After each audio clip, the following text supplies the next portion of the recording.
Mutiara Hikmah Official, menyingkap hikmah di balik sunnah.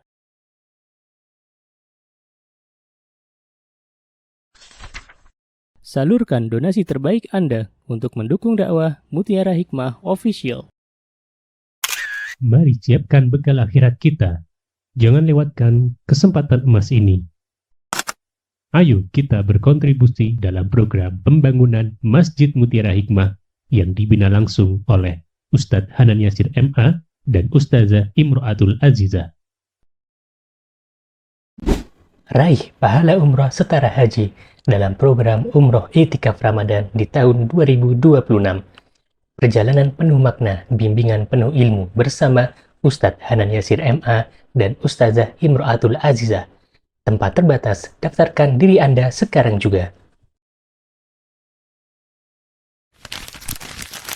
Jangan lewatkan sensasi umroh full faidah plus daurah fikih hijrah di bulan Syawal tahun 2026 bersama Ustadz Hanan Yasir MA dan Ustazah Imro'atul Azizah. Tempat terbatas, daftarkan diri Anda sekarang juga.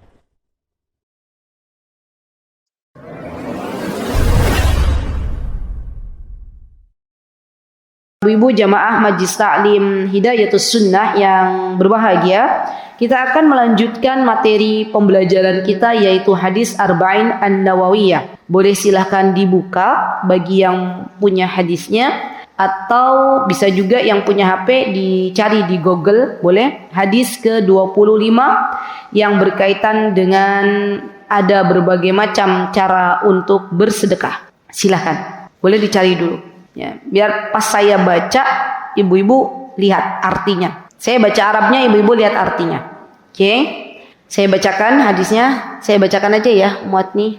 Ibu-ibu fokus di arti. An Abi Dzarrin radhiyallahu anhu aidan anna nasan min ashabi Rasulillah sallallahu alaihi wasallam qalu lin Nabi sallallahu alaihi wasallam يا رسول الله ذهب أهل الدثور بالأجور يصلون كما نصلي ويصومون كما نصوم ويتصدقون بفضول أموالهم قال أوليس قد جعل الله لكم ما تصدقون إن بكل تسبيحة صدقة وكل تكبيرة صدقة وكل تحميدة صدقة وكل تهليلة صدقة وأمر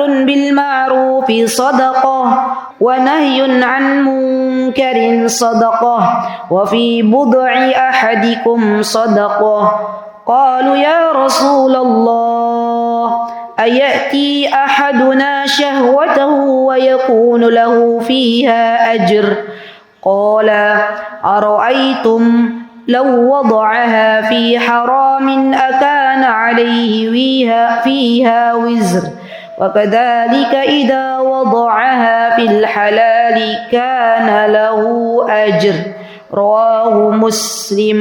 Hadisnya panjang apa pendek? Mau dihafal apa enggak? Kayaknya enggak, Ustazah. Udah pada nyerah duluan ya ibu-ibu ya? Enggak apa-apa. Ya, saya paham. Ya, ibu-ibu tuh banyak kerjaan.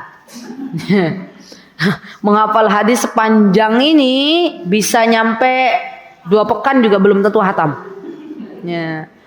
Jadi enggak apa-apa. Yang penting ibu-ibu yang namanya belajar untuk kelas kayak ibu-ibu ini, untuk kelas kayak kita seusia kita ini, ya. Yang penting itu belajar istiqomah, paham, amalkan. Ya, syukur-syukur bisa dihafalkan. Tapi kalau ngapalin hadis nggak masak, ya, ninggalin anaknya untuk menemani mengerjakan PR, nah itu keliru.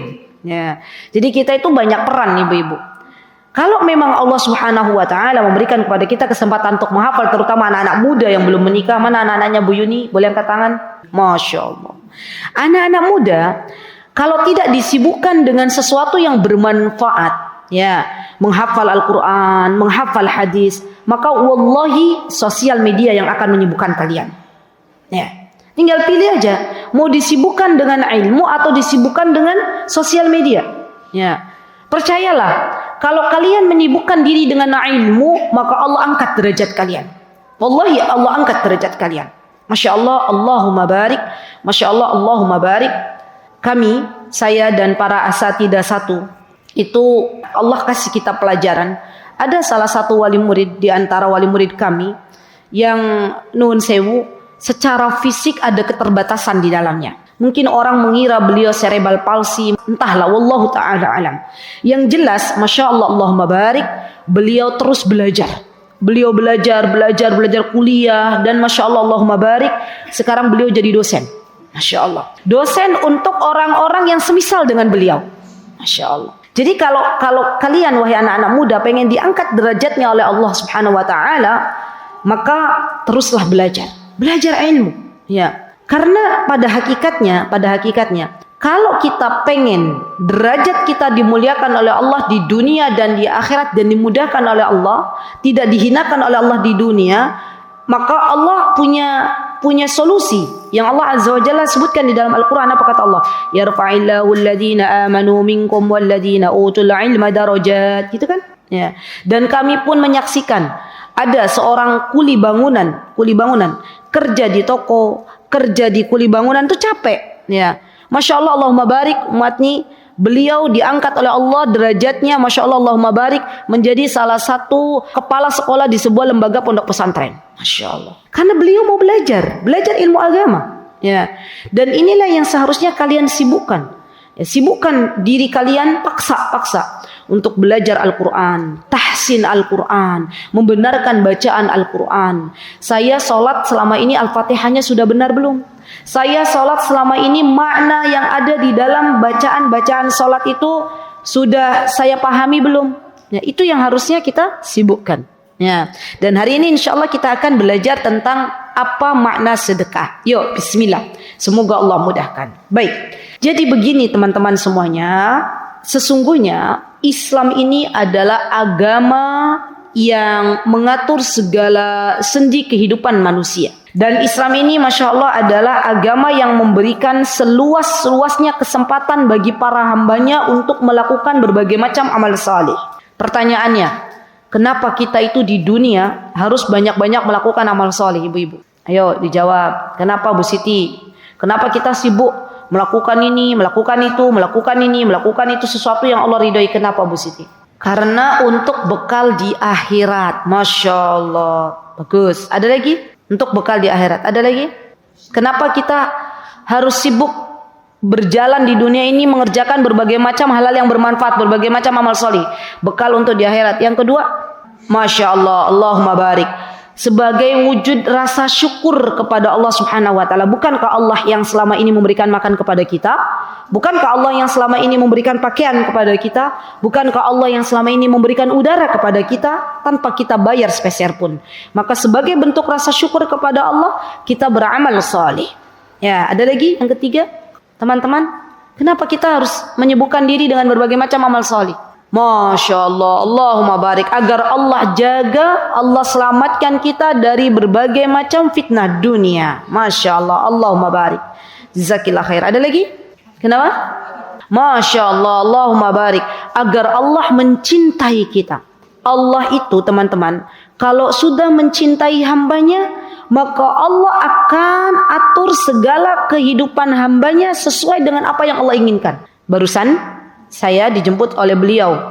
Siapa? Kenal teman-teman? Mu'ati. Beliau cerita, Ustazah, kadang dalam kehidupan tuh saya mintanya A, ternyata Allah kasih B. Gitu kan ya Mu'ati ya. Dan B itu adalah sesuatu yang ternyata jika saya berpikir lebih banyak lagi daripada A. Gitu ya tadi ya. Gitu gak sih? Iya. Ya itulah Allah. Allah itu terkadang teman-teman, kita minta A, Allah belum kasih. Karena Allah sudah menyiapkan sesuatu yang lebih banyak manfaatnya untuk kita. Kadang kitanya aja yang masih fokus di permintaan kita yang A ini, yang diminta. Padahal Allah tahu, ini loh aku kasih B ini lebih baik untuk dunia dan akhiratmu. Nah, orang-orang yang menyibukkan diri untuk beramal soleh di dunia ini, maka Allah yang akan menunjukkan untuknya dalam menjalani kehidupan ini. Allah Al-Hadi yang akan memberikan hidayah. Ya, orang yang senantiasa menyibukkan diri dengan berbagai macam amal salih, maka Allah Subhanahu wa taala akan menolongnya dalam kehidupan. Pasti. Pertolongan Allah akan Allah berikan kepada orang-orang yang senantiasa bertakwa kepada Allah. Kalau orang ini punya problem, punya masalah, maka Allah kasih solusinya. Wa may yattaqillaha yaj'al lahu makhraja. Orang-orang yang bertakwa kepada Allah, Allah kasih jalan keluar. Ya, Muatni kemarin bingung mau nyekolahkan anaknya di mana. Tiba-tiba Allah Azza wa Jalla, Masya Allah, Allahumma barik, datangkan satu orang, ya Muatni ya. Terus beliau bilang, Muatni, kamu bingung ya? Intinya gitulah ya. Anakmu mau disekolahkan di mana? Yuk, sama saya aja, free beasiswa. Masya Allah. Ya Allahumma barik. Lihat, Allah baik. Makanya kalau kita beramal solih, kita nggak usah hitung-hitungan sama Allah. Ya. Dan di antara amal solih yang Allah Subhanahu wa taala minta kepada kita, Allah uji kita adalah dengan bersedekah. Ya. Masalahnya, tidak semua hamba Allah di dunia ini diberikan kecukupan untuk bersedekah dengan harta. Gitu ya. Maka dari itu para sahabat radhiyallahu anhum jami'an, mereka bertanya kepada Rasulullah SAW. Apa kata mereka? Ya Rasulullah. Ya ini wajar, fitrah. Kata para sahabat, ya Rasulullah, dhahaba ahlud dusuri bil ujur. Orang-orang kaya, mereka menyibukkan dirinya untuk bersedekah dengan harta mereka. Ya, orang-orang kaya telah pergi dengan membawa pahala yang banyak. Maksudnya orang-orang kaya yang Allah titipkan harta, ya mereka sibuk menyedekahkan ke hartanya di pagi hari dan malam hari. Ya, menyedekahkan hartanya, satu untuk wakaf, satu untuk sedekah, satu untuk memberikan makan kepada fakir miskin, satu untuk memberikan baju bagi saudara-saudaranya, yang satu lagi dia membangunkan rumah tahfiz. Dia sibuk orang kaya. Ya, dan orang kaya ini adalah orang yang kaya yang saleh. Sebaik-baik harta, kata Allah Azza wa Jalla dan Rasulnya, dijelaskan oleh baginda Rasulullah SAW, sebaik-baik harta adalah harta yang Allah titipkan kepada hambanya yang saleh. Ya, kenapa? Karena harta ini akan digunakan oleh hamba Allah yang saleh ini untuk ikut serta menolong agamanya Allah Subhanahu wa taala. Masya Allah, Masya Allah. Dan ini orang kaya, ya. Dan ketahuilah sesungguhnya harta yang Allah titipkan kepada orang-orang kaya ini bukan karena hebatnya orang kaya, bukan karena pintarnya orang kaya, bukan. Tapi karena Allah sedang menguji orang kaya ini. Apakah ia menjadi hamba Allah yang bersyukur atau yang kufur. Jadi ujian Allah tuh bentuknya dua, teman-teman. Ya, ada dalam bentuk rasa yang diharapkan yang enak, ada rasa yang tidak enak gitu loh. Dua-duanya diuji.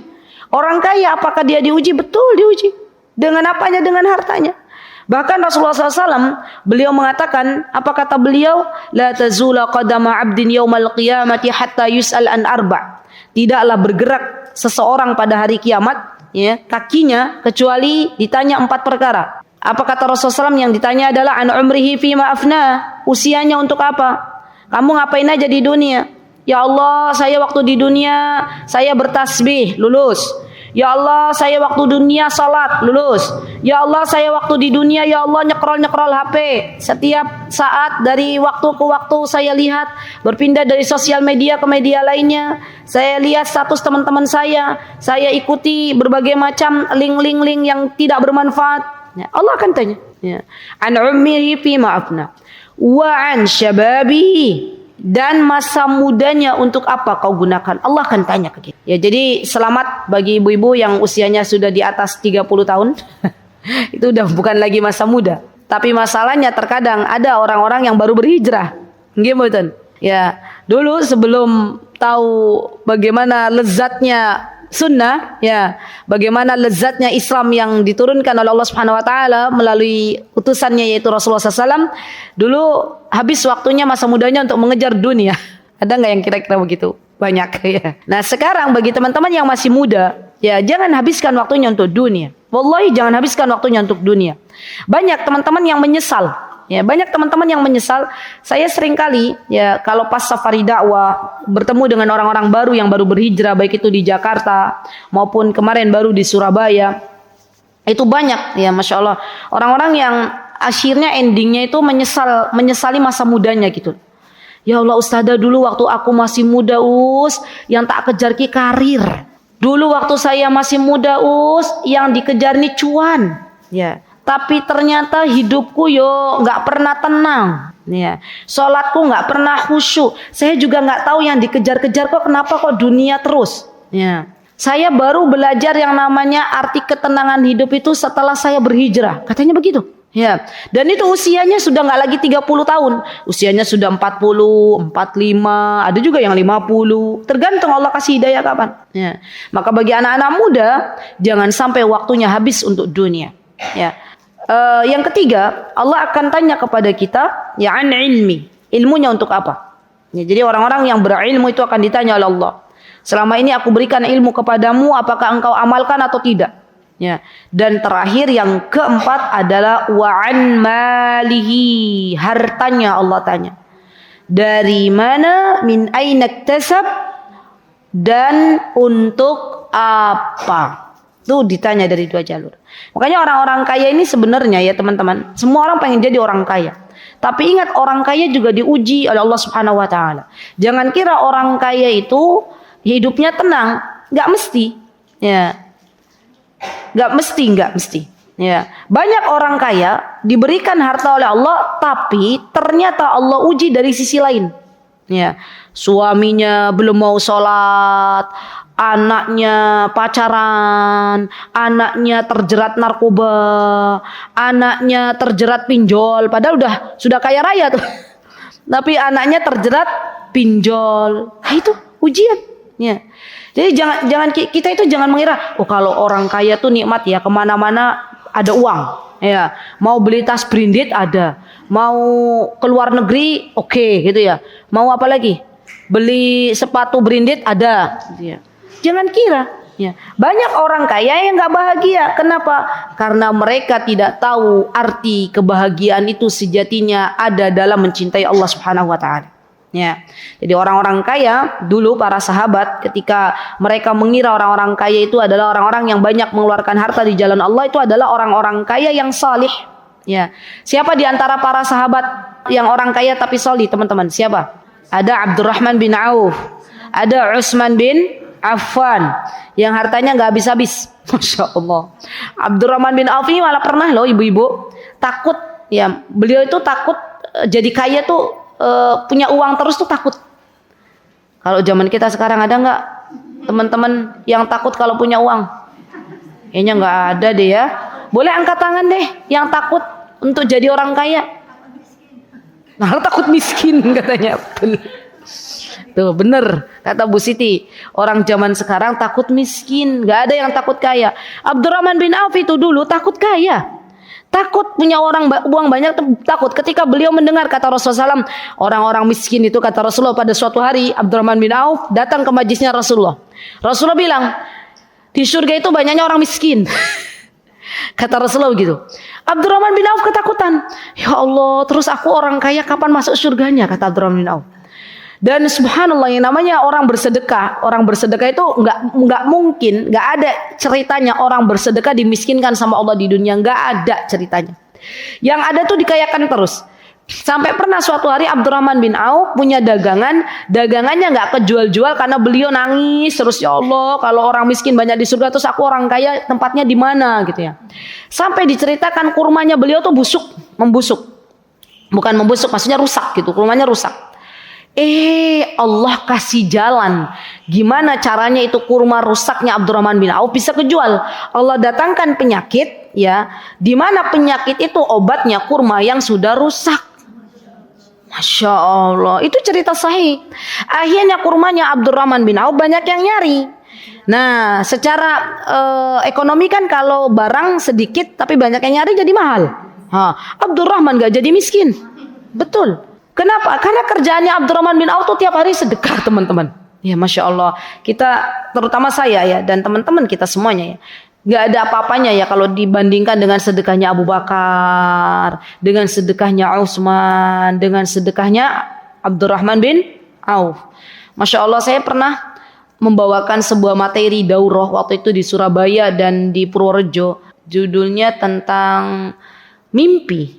Kayaknya tentang mimpi ya, buklet gitu ya. Di situ tuh kita bermimpi bercita-cita menjadi seperti Abdurrahman bin Auf, bercita-cita seperti Abu Bakar As-Siddiq, bercita-cita seperti Utsman bin Affan. Dan disebutkan, Masya Allah, Allahumma barik, Abdurrahman bin Auf, Utsman bin Affan dan Abu Bakar itu dulu punya hartanya itu kalau di kan itu. Kemarin yang akhwat Purworejo tuh tak suruh ngitung ya berapa dinar, terus coba diuangkan kalau sekarang berapa, katanya kalkulatornya yang error, saking nolnya udah nggak tahu kemana itu.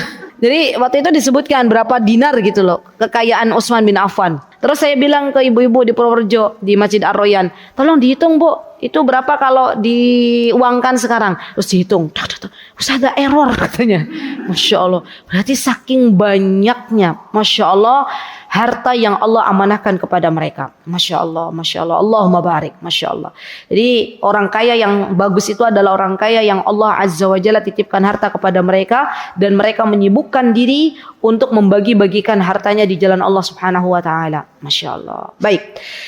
Kemudian kata para sahabat, mereka berkata, yusalluna kama nusalli wa yasumuna kama nasumu wa yatasaddaquna bifuduli amwalihim. Mereka bilang ke Rasulullah, ya Rasulullah, para sahabat yang kaya-kaya itu, ya yang tadi saya sebutkan, Abu Bakar, Utsman bin Affan, Abdurrahman bin Auf, mereka itu salatnya sama seperti salat kita, sehari 5 kali salat wajibnya. Mereka juga sama, berpuasa seperti kita, berpuasa di bulan Ramadan, puasanya sama, sholatnya sama, tapi mereka bersedekah dengan kelebihan harta yang Allah berikan. Coba bayangkan teman-teman, Rasulullah lagi ngajar, bayangkan peristiwa ini. Terus ada sahabat yang jealous gitu loh, yang cemburu. Tapi cemburunya tuh bukan cemburu karena mereka tidak diberikan sesuatu dunia oleh Allah, tapi mereka tuh cemburu. Ya orang-orang kaya tuh Rasulullah, mereka tuh diberikan fadilah, keutamaan oleh Allah, harta yang banyak, akhirnya mereka sibuk membagi-bagikan hartanya. Paham enggak maksudnya? Jadi sahabat-sahabat yang bertanya ini bukan cemburu karena tidak diberikan harta oleh Allah, bukan. Maksudnya adalah mereka ya Rasulullah, orang-orang kaya ini, mereka itu bisa berfastabiqul khairat, bisa berlomba-lomba dalam kebaikan dengan harta mereka. Ya. Lah kita nih ya Rasulullah, yang belum Allah titipkan harta gimana gitu. Masya Allah, Allahumma barik, Rasulullah itu adalah utusan Allah, teladan bagi kita semuanya. Bagaimana beliau menjawab? Masya Allah, Allahumma barik, beliau mengatakan kepada para sahabat-sahabatnya, apa kata beliau? Beliau mengatakan, al-awalaysa qad ja'alallahu lakum ma tasaddaqun. Kata Rasulullah, wahai para sahabat-sahabatku, bukankah Allah awalisallah, bukankah Allah Subhanahu wa taala, atau awalisa, bukankah Allah Subhanahu wa taala telah menjadikan bagi kalian banyak cara untuk bersedekah? Kata para ulama, ini menunjukkan bahwa Rasulullah itu adalah seorang utusan, pemimpin, kepala, guru yang bisa memberikan solusi bagi para sahabat-sahabatnya. Rasulullah menghibur bagi para sahabat-sahabatnya yang belum Allah berikan amanah harta. Ya. Apa kata Rasulullah SAW? Beliau mengatakan, bikulli tasbihatin sadaqah. Masya Allah ya. Setiap diri kita punya lisan. Gimana? Dan lisan ini Allah Azza wa Jalla berikan untuk kita memperbanyak berzikir kepada Allah Subhanahu wa taala. Modal untuk banyak beramal saleh. Dan berzikir ini adalah amal saleh yang ringan untuk kita lakukan, tapi banyak pahala yang Allah siapkan. Ya Masya Allah. Jadi ibu-ibu, kalau ibu-ibu tanya, Ustazah, amal saleh apa yang paling mudah bagi seorang ibu yang punya anak banyak? Saya akan katakan berzikir. Ya, iyalah sambil nyusuin berzikir subhanallah subhanallah subhanallah, sambil menyiapkan empati anak-anaknya yang ngulak apa bumbu ya, sambil baca astagfirullahi wa atubu ilaih nggih mboten, sambil nganter anaknya sekolah, anaknya 12 gitu kan. Contoh ya. Yang sekolah 8 dari A B C D terus sambil di jalan sambil apa ibu-ibu? Zikir. Itu kan paling mudah. Ya, dah harus duduk di masjid, dah harus megang Quran, tapi berzikir. Maka dari itu kata Rasulullah SAW, bikulli tasbihatin sadaqah. Masya Allah. Ini PR ya ibu-ibu. Tasbih itu bacaan subhanallah, subhanallah, subhanallah. Dan tasbih ini juga macam-macam, ya macam-macam bentuknya. Ada yang bacanya subhanallah, ada yang ditambah subhanallahi wa bihamdihi, subhanallahil azim, ya. Atau di dikir pagi kita subhanallahi wa bihamdihi adada khalqihi wa ridha nafsihi wa zinata arsyihi wa midada kalimati. Ya. Ibu-ibu tahu Juwairiyah radhiyallahu anha, beliau adalah istrinya Rasulullah sallallahu alaihi wasallam. Beliau ummahatul mukminin. Ya, Juwairiyah. Ketika Juwairiyah berzikir di rumah beliau dari ba'da subuh sampai matahari terbit, dan ketika itu Rasulullah SAW berangkat salat subuh ke masjid. Pulang kembali Juwairiyah dalam keadaan masih berzikir. Berarti itu kira-kira keren banget nggak sih ibu-ibu? Masya Allah. Nempel duduk loh bu. Dari mulai habis subuh sampai terbit matahari. Nggak semua loh hamba Allah tuh yang betah berzikir. Zaman sekarang lebih betah berzikir setengah jam atau lebih betah nyekrol HP 1 jam? Hah? Nyekrol HP, ya kan? Rasanya kayak abot berzikir setengah jam duduk nunggu matahari terbit. Itu rasanya kayak berat banget. Zaman dulu Juwairiyah tuh duduk ibu-ibu berzikir sama Allah. Nah ketika Rasulullah SAW pulang melihat Juwairiyah dalam kondisi masih berzikir, apa kata Rasulullah SAW? Wahai istriku, waduh, masya Allah, ya indah banget ya Rasulullah kalau manggil istrinya ya. Maukah aku beritahukan kepada engkau sebuah zikir yang lebih utama daripada apa yang kau lakukan? Ya, Rasulullah SAW mengatakan bacalah subhanallahi wa bihamdihi adada khalqihi wa ridha nafsihi wa zinata arsyihi wa midada kalimati 3 kali. Dan itu lebih baik dari apa yang kamu lakukan. Ya, lama ya kan? Coba baca subhanallah bihamdihi adada khalqihi wa ridha nafsihi wa zinata arsyihi wa midada kalimati. Itu kan gak nyampe 1 menit. Gimana? Ya, setengah menit. Dikali 3, 1,5 menit. Ya, dapat pahalanya banyak. Makanya jangan tinggalkan zikir subhanallah bihamdihi adada khalqihi wa ridha nafsihi wa zinata arsyihi wa midada kalimati. Di zikir pagi juga ada subhanallahi wa bihamdihi, subhanallahi wa bihamdihi, subhanallahi wa bihamdihi. Berapa kali? 100. Pertanyaannya, kita istiqomah apa enggak? Masya Allah. Baru subhanallah bihamdihi, subhanallah bihamdihi, subhanallah bihamdihi, teng teng teng teng teng teng teng, HP-nya mulai bunyi. Ya. Maka saran saya kalau lagi zikir itu HP-nya cuti dulu sebentar. Ya, jauhkan dulu, di silent. Ya. Karena kadang nggak fokus. Ya. Kita lagi baca zikir, HP bunyi itu sudah hilang tuh. Ya. Subhanallah bihamdihi adada khalqihi itu bisa kita baca. Subhanallah bihamdihi bisa kita baca. Atau ibu-ibu baca ini. Subhanallahi wa bihamdihi subhanallahil azim. Baca ini. Ustazah, apa fadilahnya, keutamaannya dari bacaan tasbih subhanallahi wa bihamdihi subhanallahil azim? Keutamaannya mbak-mbak, ibu-ibu, tidaklah kita membaca subhanallahi wa bihamdihi subhanallahil azim kecuali 2 kalimat itu kalimatani khafifatani 'alal lisani. 2 kalimat itu subhanallahi wa bihamdihi subhanallahil azim mudah, ringan diucapkan dalam lisan-lisan kita. Subhanallahi wa bihamdihi subhanallahil azim kalimatani khafifatani 'alal lisani thaqilatani fil mizani. Dia akan memberikan kepada kita masya Allah timbangan yang berat. Ketika amal kita ditimbang di akhirat, maka bacaan subhanallah wa bihamdihi subhanallahil azim ini memberatkan timbangan amal kebaikan kita. Masya Allah. Jadi akidah Ahlus Sunnah wal Jamaah, akidahnya kita ibu-ibu, nanti di akhirat amal kita itu akan ditimbang sama Allah Subhanahu wa taala. Timbangan yang punya 2 apa tuh namanya? 2 anak timbang ya. Ya, kaffatan. Kalau bahasa Arabnya kaffatan. Bahasa Indonesianya apa? Tahu timbangan yang biasanya jadi logo pengadilan tuh loh. Apa namanya? Oh, timbangan mas tuh itu namanya. Hah? Yang dia punya dua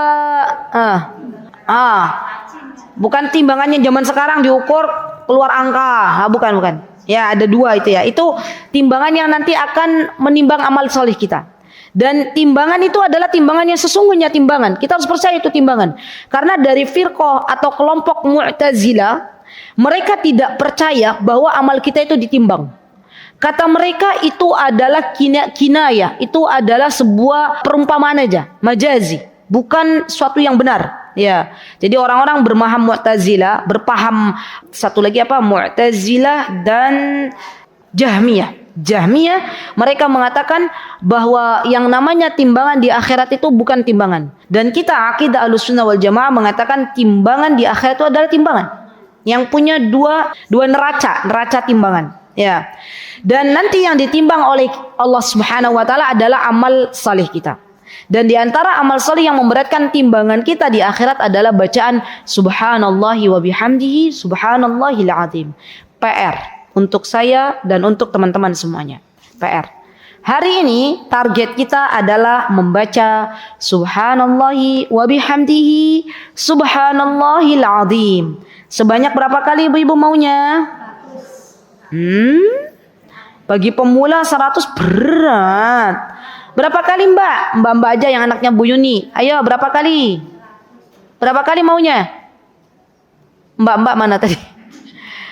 Kalian kuatnya berapa kali? Jangan 3, kebanyak. 3. 100 bagi Bu Siti oke. Bagi mbak-mbak yang jagain toko, subhanallah ya bihamdi subhanallah, mbak mau beli, udah lepas. Ya. Berapa mbak? 33 oke? Oke ya? Oke, tulis sekarang. Hari ini target saya baca subhanallahi wa bihamdihi subhanallahil azim. Berapa kali? 33 kali. Ya. Selain subhanallah bihamdi subhanallahil azim itu memberatkan timbangan amal soleh seorang hamba di akhirat, juga bacaan subhanallah bihamdi subhanallahil azim itu dicintai oleh Allah Subhanahu wa taala, habibatani ilar rahman. Masyaallah. Jadi Allah tuh suka kepada hamba-hambanya yang mengistiqomahkan zikir subhanallahi wa bihamdihi subhanallahil azim. Ya, PR-nya dikerjakan. Setornya ke siapa? Langsung ke Allah Subhanahu wa taala. Allah yang sekarang menyaksikan kita dan Allah juga yang menolong kita untuk berzikir subhanallahi wa bihamdihi subhanallahil azim. Berapa kali tadi PR-nya? Baik, kerjakan ya insyaallah. Baik, bikulli tasbihatin sadaqah. Sesungguhnya setiap tasbih itu merupakan sedekah. Wa kulli takbiratin sadaqah. Apa itu takbiratin? Bacaan takbir, Allahu Akbar. Atau baca subhanallah walhamdulillah wala ilaha illallah wallahu akbar. Itu boleh. Silakan digabung. Subhanallah walhamdulillah wala ilaha illallah wallahu akbar. Itu boleh dirangkai. Atau bacaan Allahu Akbar, Allahu Akbar, Allahu Akbar. Dan teman-teman, kalau kita berzikir itu bukan hanya sesuatu yang keluar dari lisan kita, tapi harus kita tahu maknanya secara dalam. Contoh, bacaan Allahu Akbar. Apa arti Allahu Akbar? Baik, Allah Maha Besar. Orang yang membaca Allahu Akbar harus disertai di dalam hatinya, saya nggak boleh sombong. Ya. Kenapa? Karena masih ada Allah yang Maha Besar. Ya. Kita itu di hadapan Allah nggak ada apa-apanya. Kita itu kecil di hadapan Allah. Maka apa yang perlu kita sombongkan? Jadi ketika kita baca Allahu Akbar, Allahu Akbar, Allahu Akbar. Kalau ada orang ya, Masya Allah ya, khusyuk hatinya, baca Allahu Akbar itu sudah merinding-merinding. Bulu kuduknya tuh ya kan, wajilat qulubuhum. Orang-orang yang beriman, yang sesungguhnya itu ketika dibacakan ayat-ayatnya Allah, ketika berzikir menyebut nama Allah, itu hatinya itu gemeter gitu loh. Bulu kuduknya itu berdiri gitu loh ketika menyebut Allahu Akbar, Allahu Akbar. Bahkan ada subhanallah orang-orang yang Masya Allah dekat dengan Allah, ketika mereka menyebut Allahu Akbar tuh sampai nangis. Masya Allah, Masya Allah. Jadi pertanyaan kita, selama ini kalau kita berzikir subhanallah, subhanallah, alhamdulillah, alhamdulillah, Allahu Akbar, Allahu Akbar, tapi kita tidak merasakan apa-apa dalam tubuh kita, bisa jadi kita kurang memaknai, ya. Jadi ibu-ibu, zikir itu adalah sesuatu yang bagus, ya, untuk menenangkan jiwa-jiwa kita. Tapi zikir yang bagus bukan hanya zikir yang diucapkan dengan lisan, tapi zikir yang bagus itu adalah zikir yang disertai dengan makna yang dalam. Ya, makanya belajar Allahu Akbar itu apa sih artinya Allahu Akbar? Ya, apa yang harus saya pelajari dari kalimat Allahu Akbar? Itu ada ilmunya. Ya. Apa sih yang saya pelajari dari kalimat Subhanallah? Itu ada ilmunya. Ya, dan itu kalau dibahas tentang makna Allahu Akbar, makna Subhanallah bisa satu sesi kajian sendiri. Masya Allah. Nanti nggak rampung-rampung. Ya. Baik. Kemudian wa kulli tahmidatin sadaqah. Ya, Masya Allah. Dan di setiap tahmid itu adalah bacaan apa? Alhamdulillah.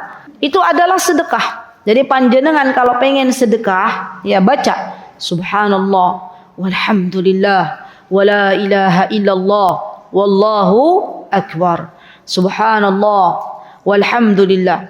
Ya. Atau baca Alhamdulillah, Alhamdulillah. Dan alhamdulillah ini adalah bacaan yang harus senantiasa kita ucapkan. Seorang muslimah tidaklah apa yang dia rasakan dalam kehidupannya kecuali dua yang dikatakan. Yang pertama, kalau Allah berikan sesuatu sesuai dengan harapannya, ya alhamdulillah kita pengen sehat, Allah kasih sehat. Kita pengen, kalau saya pengen sehat karena kemarin baru kurang fit ya. Ibu pengen apa? Pengen umroh, Masya Allah. Pengen apa lagi? Pengen umroh, pengen apa lagi? Cuman sehat sama umroh aja. Hah? Pengen khusyuk sholatnya. Ada nggak yang berpikir sampai situ? Pengen bisa ngaji. Hah? Pengen bacaan Al-Fatihahnya benar. Nah itu kan kepengenan kita ya. Kalau Allah sudah kasih, ucapkan Alhamdulillahilladzi bini'matihi tatimmus shalihat. Dan itu juga merupakan zikir. Tetapi kalau Allah belum kasih sesuatu yang belum sesuai harapan kita, ibu-ibu pengennya sehat, Allah kasih sakit. Ibu-ibu pengennya cuan, Allah kasih ujian. Ya, ada nggak begitu? Oh, ada. Kenapa Allah kasih ujian? Biar Allah kuatkan. Ya, kalau begitu berarti ucapannya Alhamdulillahi ala kulli hal. Apa bacanya? Ibu-ibu pengen suaminya romantis tapi sampai hari ini belum romantis. Ucapkan Alhamdulillahi ala kulli hal. Bersyukur dulu. Ya. Ibu pengen suaminya apa, Bu? Pengennya apa? Suaminya sayang. Setia kata Bu Siti. Tapi ternyata suaminya belum menyayangi ibu-ibu. Ucapkan Alhamdulillahi ala kulli hal. Gitu ya. Dan ternyata ibu-ibu subhanallah, kalau ada seseorang nih lagi nyesek dadanya, misalnya ya, ada ujian terus nyesek dadanya. Terus dia ucapin Alhamdulillahi ala kulli hal. Itu rasanya kayak ada yang plong gitu loh. Coba deh dicoba aja. Jadi kalau misalnya jenengan gini nih, jenengan punya anak, Masya Allah, Allahumma barik, anak laki-laki. Pengennya ibu-ibu tuh anak laki-lakinya duduk ngerjain PR gitu nggak ibu-ibu? Manis, duduk manis, dibilangin nak sini, mendekat. Ternyata anak laki-lakinya nak, dia lari gitu ya. Dipanggil bukannya mendekat malah lari. Ya, kerjain PR dulu bentar. Itu ada nggak yang anak laki-lakinya begitu? Atau nurut-nurut semua? Masya Allah. Ya Masya Allah. Kalau ibu-ibu punya anak laki yang model begitu, ya disuruh mendekat malah menjauh, disuruh ngerjain PR malah bilang bentar, ya maka ucapkan Alhamdulillahi ala kulli hal. Alhamdulillah masih dikasih anak, ya Allah. Nah, itu lebih ringan dalam menjalaninya. Ya, lebih banyak syukur kita, lebih ringan dalam menjalani kehidupan. Mbak-mbak pengen punya tas branded kayak temennya ya. Pagi-pagi ke toko, bawa apa Mbak? Bawa tas branded. Ya. Mbak pengen, ya Allah, aku yo dari kemarin kok tasnya tas Beringharjo. Tahu tas Beringharjo? Tas batik. Ya. Temenku udah tasnya tas Paris misalnya. Terus bilang, alhamdulillahi ala kulli hal. Ya Allah, alhamdulillah masih dikasih tas gitu loh ya. Ya, orang-orang yang belum dikasih tas bawanya apa? Kresek. Ya. Dan ucapan alhamdulillahi ala kulli hal ini bisa lebih menyehatkan jiwa kita. Masya Allah, tulis tuh, catat tuh ibu-ibu. Jadi selama ini ada kesehatan mental gitu ya. Kesehatan mental tuh dimulai dari apa sih? Dari rasa bersyukur. Ya, syukur itu. Ya. Kenapa banyak orang sekarang yang mentalnya nggak sehat? Karena banyak sesuatu yang belum disyukurinya. Dah, itu obatnya. Ya. Baik. Kemudian wa kulli tahlilatin sadaqah. Apa itu tahlil? Tahlil itu adalah bacaan la ilaha illallah. Dan bacaan la ilaha illallah ibu-ibu yang seharusnya kita dawamkan adalah la ilaha illallah wahdahu la syarikalah lahul mulku wa lahul hamdu wa huwa ala kulli syai'in qadir. Saya kemarin sudah pernah bilang belum ke ibu-ibu, kalau Masya Allah ya Allah tuh dat yang maha baik ya ibu-ibu. Di mana saya cerita ya, itu mau ke pasar boleh, Bu Siti mau ke pasar baca tuh la ilaha illallah wahdahu la syarikalah lahul mulku wa lahul hamdu yuhyi wa yumiit wa huwa ala kulli syai'in qadir. Baru ke pasar. Ya pasar. Ya kan yuhyi wa yumiit kan? Itu bacaan mau ke pasar. Ya. Oh iya gini ceritanya ibu-ibu. Jadi dulu tuh saya punya syekh favorit. Ya syekh favorit, guru favorit, guru favorit. Jadi di tempat kami belajar di Yaman itu ada beberapa guru. Tapi saya tuh menyenangi satu guru itu gitu loh. Masya Allah, Allahumma barik. Bagus, semua guru bagus. Hanya saya senang dengan metode beliau mengajar. Ya Masya Allah, Allahumma barik. Saya dekat dengan beliau, Masya Allah, Allahumma barik. Ya dekat dengan beliau. Alhamdulillah, alhamdulillahi bi ni'matihi tatimmus salihat. Allah kasih saya bertetangga langsung dengan beliau waktu di Yaman. Masya Allah.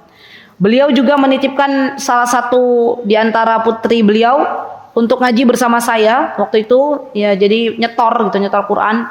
Bertambahlah dekat saya hubungannya dengan beliau. Masya Allah, orang Yaman. Ketika saya pulang ke Indonesia, Masya Allah, saya tuh kangen gitu loh, rindu. Ya Allah, saya pengen banget ketemu sama Syekh Fulana itu, sama Ustadzah Fulana. Bagusnya akhlak beliau, juga suaminya beliau juga Masya Allah, Allahumma barik, akhlaknya bagus. Itu yang membuat saya semakin cinta kepada beliau karena Allah. Ya. Ibu-ibu tahu apa yang terjadi kalau hati seseorang itu rindu kepada orang yang sesama hambanya Allah, Allah kasih jalan kok untuk bertemu. Ya, tepat di tahun 2020, sekarang 2000 berapa sih? 2025 ya? 2024 bulan Juli. Waktu itu saya masih ingat, Masya Allah, Allahumma barik.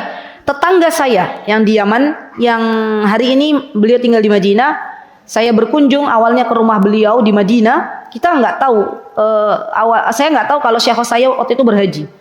Saya mengunjungi tetangga saya di Madinah, tetangga Yaman yang di Madinah. Terus kita ngobrol, ya sampai hari ini alhamdulillah hubungan kami masih baik. Terus tetangga saya bilang gini, jadi waktu itu begini, ini rumah saya, rumah kami yang bukan rumah kami, rumah markas yang dipinjamkan ke kami. Ini rumah tetangga saya, beliau di depannya persis. Jadi ya enggak depan rumah saya tapi enggak persis sebelahnya lagi. Berarti masih tetangga kami. Kata tetangga saya bilang ke saya, Ummu Yasir, saya dulu di sana dipanggilnya Ummu Yasir. Ummu Yasir, kamu mau hajian tahun ini? Itu Syekh Fulana juga hajian sama ya. Bedanya kamu dari Indonesia, Syekh Fulana dari Yaman. Masya Allah, saya langsung senang. Ya Allah, guruku lagi hajian tau gitu ya. Masya Allah, senang banget. Ya Allah, terus berdoa sama Allah. Ya Allah, waktu itu masuk raudhah saya berdoa. Ya Allah, saya pengen banget ketemu sama Ustadzah Fulana, sama Syekh Fulana. Ibu-ibu kadang ya, pertemuan tuh yang telah direncanakan tuh kadang belum Allah realisasikan. Ya itu banyak. Saya pernah janjian sama seseorang ya, murid di online, di kajian online, Ustazah nanti kita ketemu ya di pintu ini misalnya, qadarullah ananya yang nggak bisa atau beliaunya yang nggak bisa, itu sering kali ya. Jadi nggak ketemu di Indonesia, kadang juga ketemu di sana ya, Masya Allah. Terus ibu-ibu tahu waktu saya chat, terus saya dikasih nomornya sama tetangga saya, ini loh nomor baru beliau. Terus saya chat, Assalamualaikum Syekho, ana Aziza Ummu Yasir jarukum ya jarotikum, ini saya tetanggamu gini. Saya muridmu tolibatikum kaif hal. Saya tanya kabar gini. Sekarang kamu di mana? Kata beliau, saya sekarang sudah di Mekah katanya. Masya Allah, itu pasti saya di Madinah. Boleh enggak nanti kalau saya sudah di Mekah berkunjung ke tempatmu? Boleh, ahlan kata beliau. Masya Allah. Ibu-ibu tahu panas waktu itu, panas matahari teriknya luar biasa. Ya tahun lalu hajian itu kurang lebih matahari mencapai 40 lebih ya derajat. Saya masih ingat ketika kami di Mekah itu posisinya sudah mulai masuk. Jadi hajian tahun lalu kan lebih berdesak-desakan daripada hajian tahun ini. Hajian tahun ini nih hajian tersepi di sepanjang sejarah ya setelah Covid ya. Jadi tahun lalu itu desak-desakan saking banyaknya orang. Terus saya dikasih waktu sama beliau, kamu bisa ke sini ba'da duhur. Masya Allah, ba'da duhur ya, lagi panas-panas ya. Karena kami berpikir, saya sama Ustadz Hanan berpikir, alhamdulillah udah dikasih waktu untuk bertemu gitu loh. Ya udah panas-panasan itu, ya panas-panasan kita jalani, Masya Allah, ke rumah, ke apartemen beliau yang ada di kota Mekah, Masya Allah. Terus kita ketemu ibu-ibu, ya saya dan beliau ketemu. Apa yang terjadi? Masya Allah, Allahumma barik, bertemunya seseorang yang sudah lama nggak ketemu di dunia itu nangis-nangisan. Kebayang nggak sih kalau kita sudah lama meninggal dunia, terbujur kaku di kubur, terus Allah pertemukan kembali, kita reunian ketemu di surga, itu senangnya kayak apa? Ya Allah, itu nangisnya tuh nangis terharu gitu loh. Saking senangnya jadi nangis, itu bisa begitu ya? Maksudnya bersyukur sama Allah gitu loh, ketemu lagi gitu loh. Masya Allah. Dan ibu tahu kalau orang Arab itu salaman, itu cipika-cipikinya nggak sekali loh. Ya cipika-cipiki, terus cipika-cipiki, dah, terus lepas cipika-cipiki lagi. Betul. Itu bisa sampai 15 menit, itu bisa kita cuma cipika-cipiki, kif halis, la alhamdulillah bi khair, la Allah, doain panjang kali lebar. Ya. Jadi ibu-ibu kalau salaman sama orang Arab itu jangan buru-buru lepas. Ya. Karena memang mereka budayanya begitu, senang cipika-cipiki banyak tuh senang. Ya. Kalau kita kan cuma cipika-cipiki sekedar apa? Basa-basi ya misalnya. Kalau mereka tuh di cipika-cipikinya tuh mengandung banyak doa. Ya. Terus ketemu, beliau berwasiat. Nah ini wasiatnya yang mau saya sampaikan. Beliau bilang ke saya, Ummu Yasir, beliau bilang Ummu Yasir, aku wasiatkan kepadamu. Kan waktu itu saya bilang, tolong dong nasihati saya, kasih wasiat. Kata beliau, perbanyak lisanmu berzikir la ilaha illallah wahdahu la syarikalah, lahul mulku wa lahul hamdu wa huwa ala kulli syai'in qadir. Kalau kamu pengen meninggalnya husnul khotimah, kata beliau, baca tuh kalimat la ilaha illallah wahdahu la syarikalah, lahul mulku wa lahul hamdu wa huwa ala kulli syai'in qadir. Ya. Dan banyak orang yang enggak kuat baca zikir ini. Makanya di zikir pagi kan bilang, kalau lagi malas 1 kali gitu kan ya. Ada tulisannya enggak sih? Kalau lagi malas 1 kali gitu kan. Kalau mau 10 kali. Kalau kalian baca 10 kali berarti seperti membebaskan 1 orang budak gitu kan ya. Ibu-ibu kalau buka zikir pagi itu dibaca tuntas ya. Kalau bisa 100 kali. Nah, pertanyaannya 1, 10, 100 yang banyak kita lakukan yang mana? Alhamdulillah masih pertengahan ya. Tapi kalau kita bacanya cuma 1 setiap hari, berarti ya tanya ke diri kita ya. Jadi saya wasiatkan juga kepada ibu-ibu semuanya. Ya, perbanyaklah berzikir la ilaha illallah wahdahu la syarikalah, lahul mulku wa lahul hamdu wa huwa ala kulli syai'in qadir. Semoga Allah mudahkan ibu-ibu untuk kita membanyak berzikir, membaca subhanallahi wa bihamdihi subhanallahil azim, atau membaca subhanallahi walhamdulillahi wa la ilaha illallah wallahu akbar, atau membaca la ilaha illallah wahdahu la syarikalah, lahul mulku wa lahul hamdu wa huwa ala kulli syai'in qadir. Baik. Wa amrun bil ma'rufi sadaqah. Dan beramar ma'ruf nahi mungkar itu juga sedekah. Masalahnya Bu, kita orang Indonesia terutama suku Jawa itu banyak pekewohnya. Nggih mboten? Ustazah, aku tuh tahu loh dia tuh berbuat salah. Aku tuh tahu kok Ustazah, dia kalau pakai jilbab, itu jilbabnya tuh dilipat-lipat sampai akhirnya tonjolan-tonjolan tuh menonjol. Nah, tapi gimana ya Ustazah, dia kan bestiku. Nanti kalau aku bilang, mbok yo diturunin toh yo kerudungnya sedikit aja. Nanti dia besoknya nggak mau nemenin aku lah, gimana? Nah, kan gitu kan ibu-ibu? Iya nggak? Orang-orang di pasar sesama pedagang tahu kalau sebelahnya tuh ngurangin timbangan. Ya, kan ada tuh orang, naudzubillah summa naudzubillah. Wailul lil mutaffifin. Kan celakalah bagi orang-orang yang apa? Wailul lil mutaffifin alladzina hum idza talu 'ala nasi alladzina hum apa? Alladzina idza talu alladzina idza talu yastawfun ya. Orang-orang yang dia tuh berbuat curang untuk timbangan. Berarti kalau ada ibu-ibu jualan di pasar, tahu bestinya ngurangin timbangan tuh ditegur. Ya. Tapi masalahnya gimana? Udah mbok nanti sesuk lapakku nggak boleh dipakai. Hah? Kita ini ibu-ibu banyak di antara kita yang berat beramar ma'ruf nahi mungkar tuh karena takut ditinggalkan oleh manusia. Ya, gimana? Ya, jujur. Ya. Makanya subhanallah, tauhid kita tuh harus diberesin lagi. Percayalah, orang yang beramar ma'ruf nahi mungkar karena Allah, maka pasti akan dirindukan oleh banyak orang. Ya, ibu-ibu saya pernah cerita nggak? Saya punya teman di Yaman itu. Orang ini, fulana ini, kalau ada orang gibah itu ngomongin orang. Kalau teman-temannya lagi ngomongin orang, beliau bilang begini, masya Allah, itu cuman satu teman saya yang begitu. Ya, kata beliau bilang gini ke teman-teman, ke kita. Istighfar, astaghfirullah wa atubu ilaih. Istighfar ya akhwat. Ya, kita ini lagi makan bangkai saudara kita, katanya gitu. Ya. Ayo bangun. Udah ini enggak ada manfaatnya. Terus saja begitu muat nih. Ya. Sampai akhirnya masya Allah Allahumma barik ya. Namanya thalibul ilmi juga ya itulah syaitonir rajim, kadang masuk ke bab gibah. Ya. Sampai kita itu para pelajar itu ya, para penuntut ilmu itu, kalau udah mulai lihat dia datang ke masjid ya, terus lihat tuh ada fulana itu tuk. Orang yang tadinya lagi ngobrol bubar. Subhanallah, betul.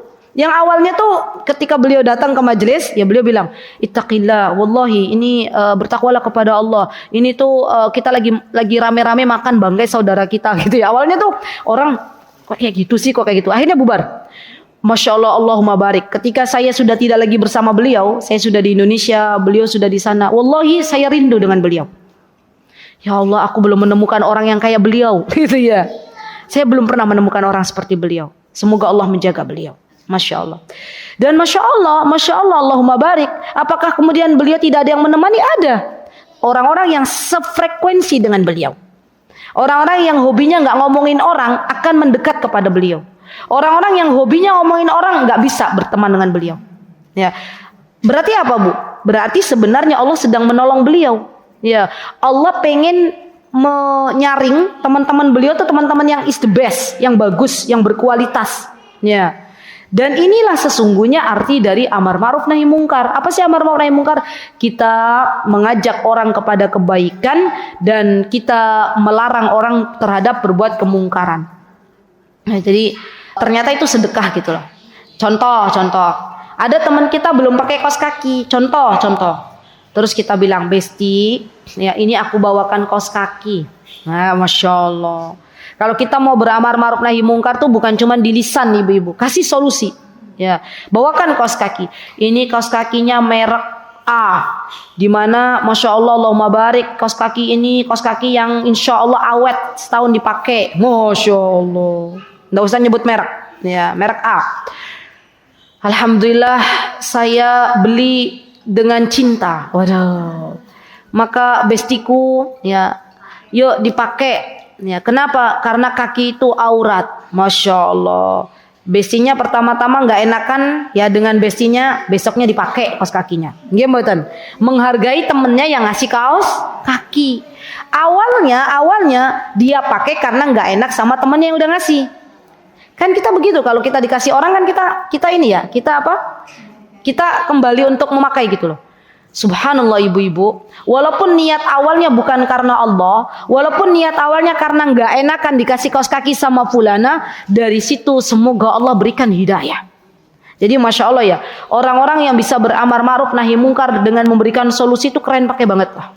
Masya Allah, saya apresiasi setinggi-tingginya.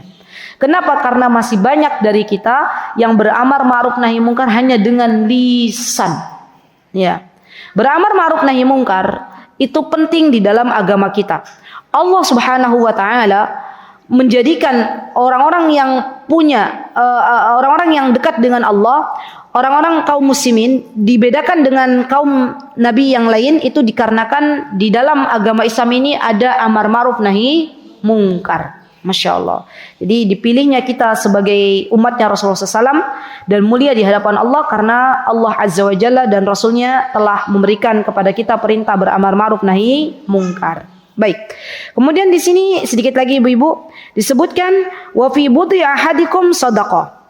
Disebutkan ya oleh Rasulullah sallallahu alaihi wasallam bahwa ketika ada seorang laki-laki, seorang suami, dia berhubungan dengan istrinya, maka itu juga termasuk sedekah.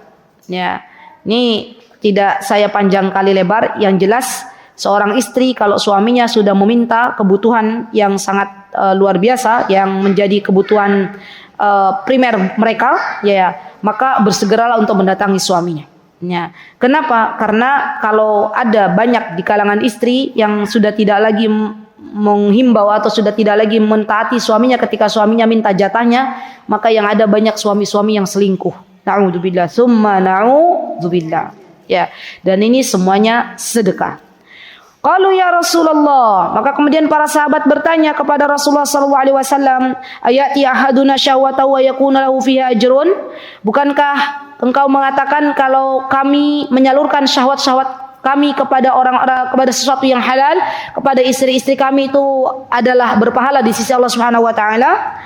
Kemudian kata Rasulullah SAW, qala, Rasulullah mengatakan, ara'aitum law wada'aha fi haramin akana alaihi wizrun, alaihi fiha wizrun? Ya, bagaimana menurut kalian seandainya syahwat kalian itu disalurkan ke hal-hal yang haram, berzina misalnya, bukankah akan mendapatkan dosa? Fakadzalika idza wada'aha fil halali kana lahu ajrun. Ya, jadi Masya Allah ya teman-teman, penting bagi kita di sini bahwa sesungguhnya ketika kita melayani suami kita itu adalah sarana kita beribadah kepada Allah Subhanahu wa taala, dan itu adalah ibadah, masuk dalam kategori sedekah. Ya. Dan Masya Allah ya, Allahumma barik, berbahagialah bagi para istri yang Allah karuniakan untuknya